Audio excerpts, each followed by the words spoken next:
Boa tarde. Iremos apresentar o nosso seminário. Ele é composto por 3 pessoas, Iane Manuele, Josiane Andressa e pela pessoa que vos fala, Dayana Leite. Ficamos com os temas cachumba e varicela a debater. Vamos agora abordar o tema varicela. Por que eu pedi às minhas colegas para falar sobre varicela? Varicela foi uma doença a qual eu fui acometida aos 17 anos de idade, a qual trouxe várias consequências, principalmente para a questão da minha pele e do meu rosto, que ficou praticamente deformado por conta das vesículas cutâneas. Fiz tratamento com enxofre, com sódio, entre outras substâncias químicas para amenizar a situação que ficou o meu rosto. A varicela foi descrita pela primeira vez por Giovanni Filippo, um italiano que em 1500 começou a estudar a questão da varicela. Um ano após, veio Richard Monton, que foi o primeiro que trouxe a nomenclatura catapora, que é mais utilizada do que o próprio nome científico varicela. Então, a varicela, ela é composta por 2 fases. A primária, que o vírus infecta os nervos cranianos, os gânglios da raiz dorsal e gânglios automáticos, e traz também consequências neurológicas. E vem a secundária, que traz lesões cutâneas, ataxia cerebelar, pneumonia, encefalite em adultos. Eu fui acometida por essa encefalite, a qual se tornou crônica. Existem as manifestações dos sintomas, que é o período prodrômico, inicia-se com febre baixa, cefaleia, anorexia e vômito, podendo durar de horas ou até mesmo 3 dias. E vem o período exatemático. As lesões comitentes aparecem em surtos sucessivos de máculas que evoluem para papulas, vesículas, pústulas e cristais e tendem a surgir nas partes cobertas do corpo, incluindo o couro cabeludo e também nas mucosas. Eu deixei aqui em destaque essa observação que o sistema imunológico não elimina o vírus, apenas controla essa replicação. Porque alguns estudiosos ou professores tendem a dizer que a imunidade vai afastar a catapora, mas não. Se eu estou em alta imunidade, vai amenizar os sintomas. Não é que o vírus vai deixar de se replicar, tá? E quero também salientar a questão que uma vez ele dentro de nós, a qualquer momento, dependendo do nível e estágio da doença, ele pode ser reativado. E vamos agora falar do maior período de risco e transmissão, que começa às 48 horas antes do aparecimento das vesículas, de 14 a 16 dias a manifestações clínicas. Quais os meios de transmissão? É pela mãe, que ela passa para o bebê, tanto por via de parto ou quanto pela amamentação, certo? E também por objetos contaminados, como toalha, copos, talheres, maçanetas de porta e até pelas gotículas de respiração, que a pessoa, ao falar, pode estar transmitindo. Tem a questão da pele, porque ver essas pintinhas aqui, as pessoas ficam com medo ou assustadas de serem contaminadas. Isso pode ocorrer? Sim, porém não é uma regra. Isso é uma raridade que acontece. Mas com relação aos outros tipos de contaminação que eu falei, do contato com o copo, com o mesmo prato, a toalha, isso sim. Mas pode também acontecer pela pele, porém isso ocorre raramente. Vem o período de duração mínima, que é de 5 a 7 dias, e duração máxima de 10 a 21 dias. E você deve se questionar, mas você disse que você passou 60 dias. Sim, para a equipe médica da minha cidade, foi algo a ser estudado, porque eles nunca viram uma doença se alastrar tanto numa pessoa por tanto tempo, certo? Então, por que você teve essa doença, Dayana? Provavelmente, não fui vacinada. Então, o que acontece? A maior e melhor prevenção é a vacina. A vacina contra a varicela é indicado para todas as crianças acima de 1 ano de idade. E os adolescentes e adultos é indicado para todas as crianças acima de 1 ano de idade. E os adolescentes e adultos que ainda não tiveram a doença, com certeza, podem sim ser imunizados de tal doença. E quando a gente se fala em prevenção, e falei a questão das grávidas, as grávidas não podem tomar essa vacina, porque o vírus é atenuado. Sendo atenuado, pode trazer agravos para o bebê, como malformações congênitas, podem trazer problemas neurológicos, né? Como vocês estão vendo aqui, que nas 20 semanas de gestação existe um risco de 1 a 10%, que ocorra isso, e aí embriopatia e o retardo mental. E também algo que não está descrito aqui, mas uma amiga minha, né, ela teve a sua mãe, quando a gerou, ela estava com catapora e ela não ouve e nem fala. Então ela tem esses dois problemas, vocal e a deficiência auditiva. E também tem as reações alérgicas graves. Como é que acontecem essas reações alérgicas graves? A pessoa é imunizada a primeira vez e instantaneamente ela tem uma alergia. Então ela não pode ser vacinada. E as pessoas imunodeficiência, que possuem essa imunodeficiência, certo? Quero falar também aqui algo importante, que no Brasil a varicela não é uma doença de notificação compulsória. Nos Estados Unidos, em 2015, aconteceu um surto terrível de catapora, porque os pais não vacinavam seus filhos. E isso também trouxe consequência por conta, né, da entrada e saída de turistas no Rio de Janeiro em 2013. Eles tiveram um surto que continua até os dias de hoje. Então, há uma exceção dessa notificação compulsória, né? Que é obrigatoriedade no Rio de Janeiro dela ser notificada aos filhos. E isso também trouxe consequência por conta, né, da entrada e saída de turistas no Rio de Janeiro em 2013. Eles tiveram um surto que continua até os dias de hoje. Então, há uma exceção dessa notificação compulsória, né? Que é obrigatoriedade no Rio de Janeiro dela ser notificada, como vocês estão vendo aqui, pelo SES de número 674, do dia 12/7/2013. Essa lei foi vigorada especificamente no estado do Rio de Janeiro. Tá certo? Então, assim, gente, isso foi um pouco que eu trouxe para vocês com relação à catapora, que é uma doença totalmente contagiosa, que perdura até os dias de hoje, né? Epidemiologicamente falando, né? Ela existe e tem os seus agravos, seus picos, né? Mas ela é uma doença que pode sim ter um fim a partir do momento que vacinarmos os nossos filhos. Eu vou aqui, né, ler para vocês um verso. Sou amante da poesia, dos poemas. E eu elaborei aqui um verso sobre a varicela. Então, vamos lá.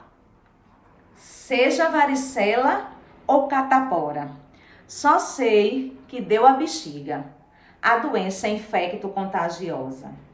Não quer saber de idade, seja adulto, criança ou adolescente. Abra o olho, minha gente. É uma doença viral e seus sintomas, só em falar, me sinto mal. Há uma perda de apetite, febre, dor de cabeça e uma dor na garganta.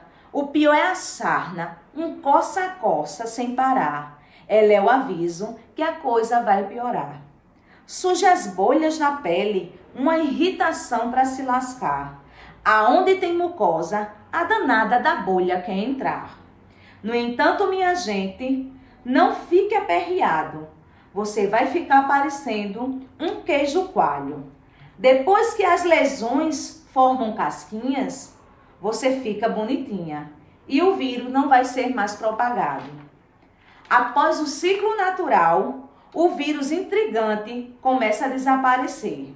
Mas antes disso, deixa uma coisa eu esclarecer.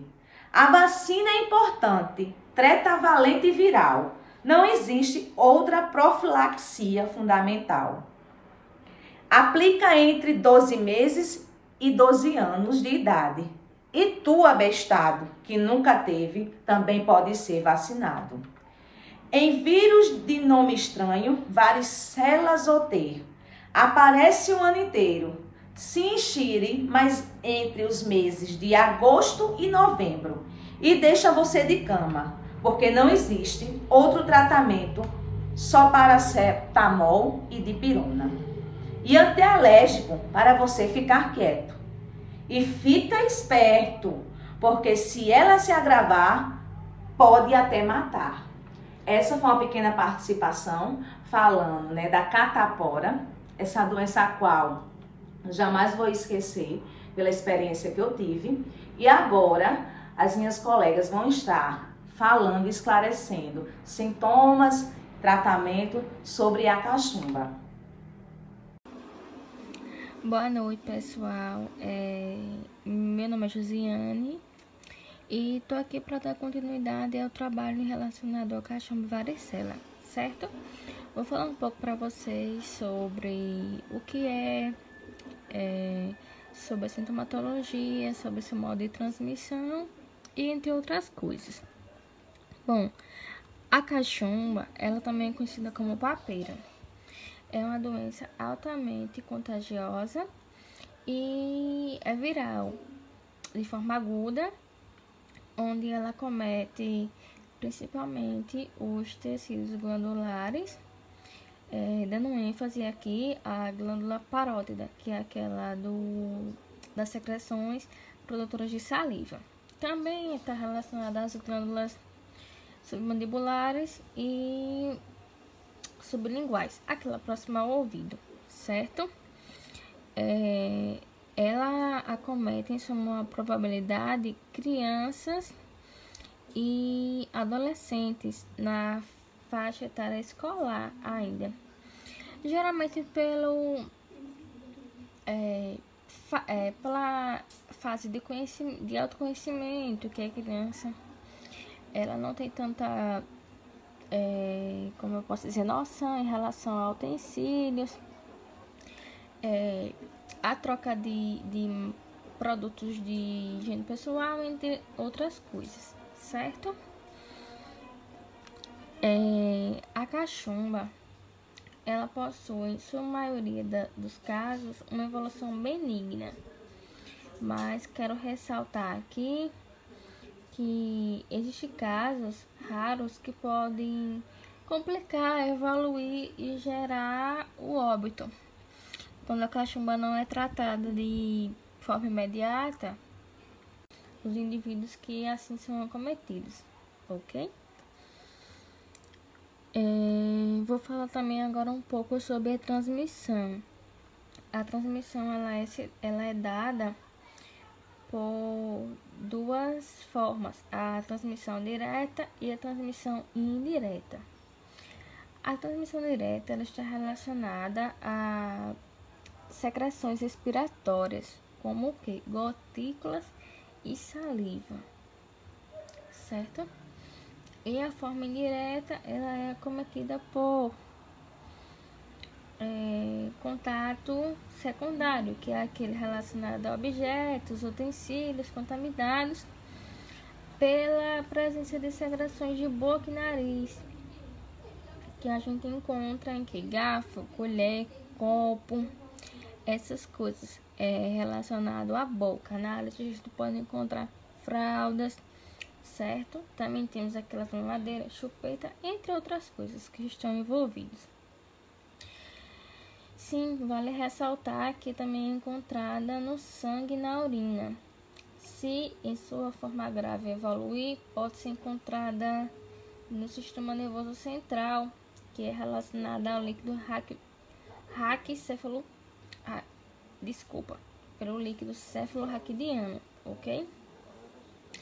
Essa transmissão, ela é semelhante à da gripe da rubéola, certo? Em sua maioria das vezes, em sua minoria das vezes, essa transmissão, ela é realizada por indivíduo com infecção que ele é assintomático. Ele pode não apresentar nenhum sintoma, mas que ele pode estar infectando várias pessoas, ok? Vamos lá, sintomatologia. O que a gente mais observa na papeira é a presença de edema glandular, certo?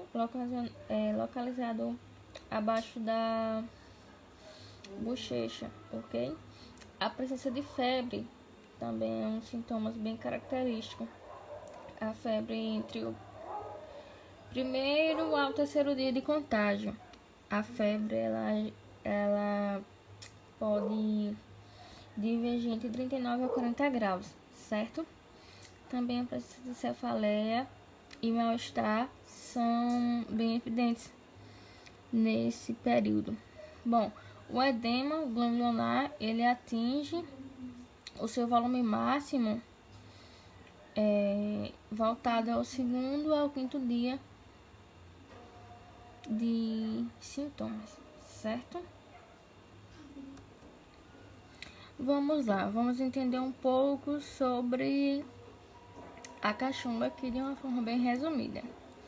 A sua transmissão, ela se dá pelo vírus paramyxovírus, que é transmitida através de forma direta, como eu tinha falado, de gotículas e salivas, e também de forma indireta, por utensílios e artigos que vão para a boca e nariz.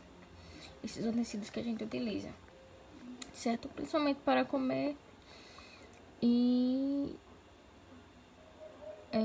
antes de água.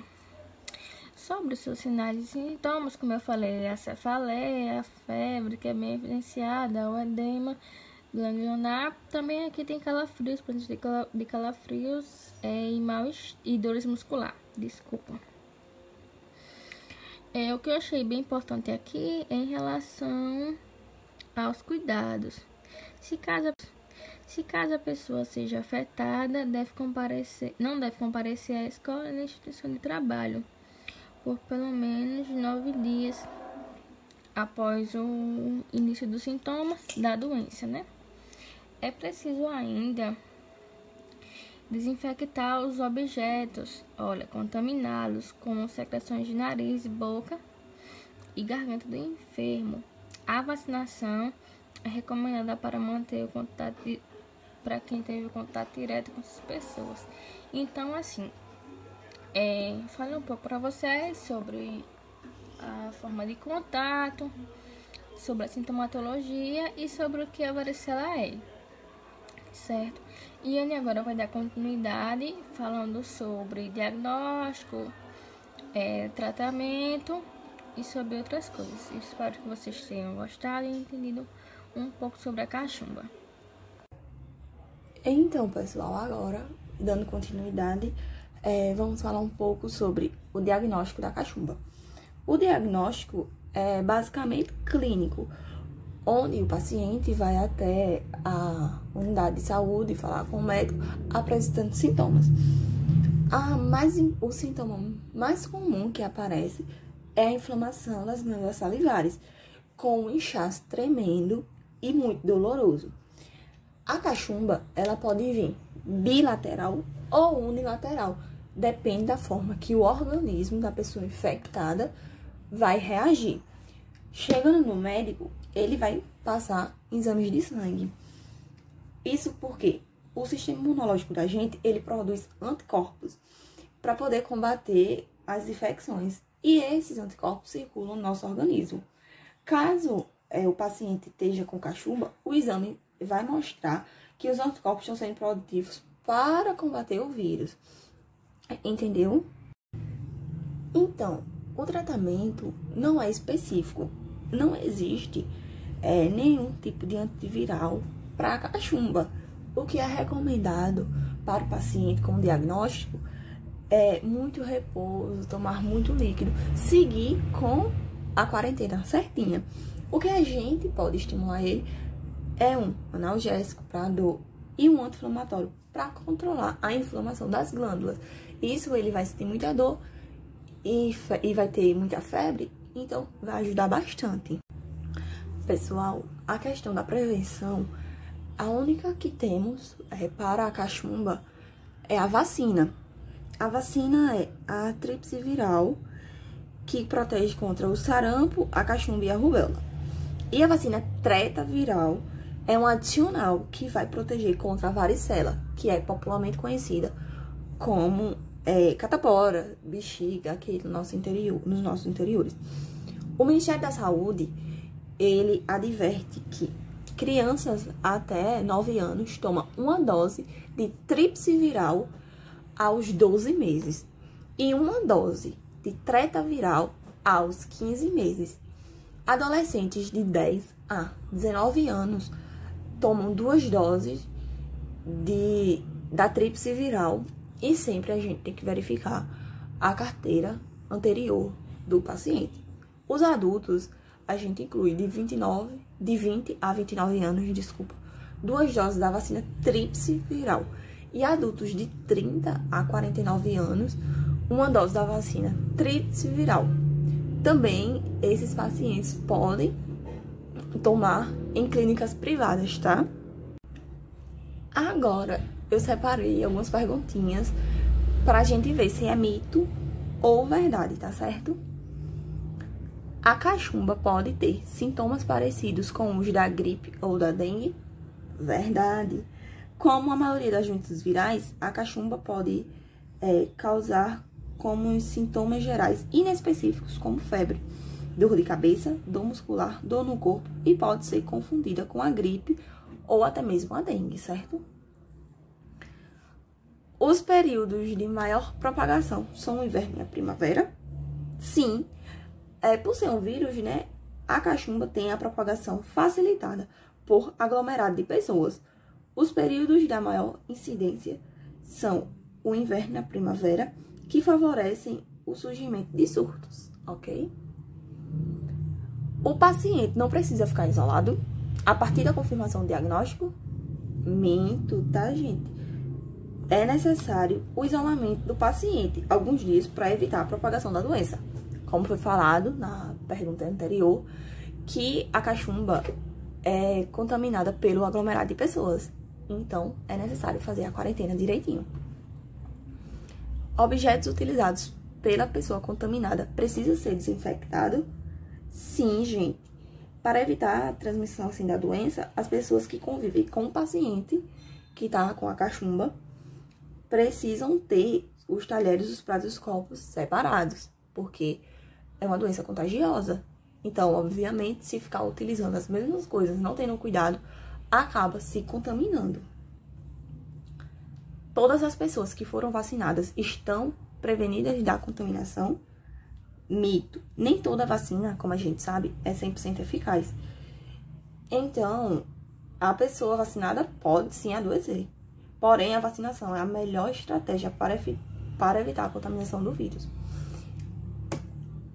É possível evitar consequências graves da cachumba, como surdez, meningite e até esterilidade? Mito. Uma vez estabelecida a doença, não existem medidas que evitem complicações. A esterilidade é muito rara, mesmo entre os casos que aparece orquite, que já são bem diferentes. Gente, então aqui eu concluo o trabalho do meu grupo. Eu espero que vocês tenham gostado bastante, tá certo? E espero que em breve a gente se encontre de novo. Um beijo.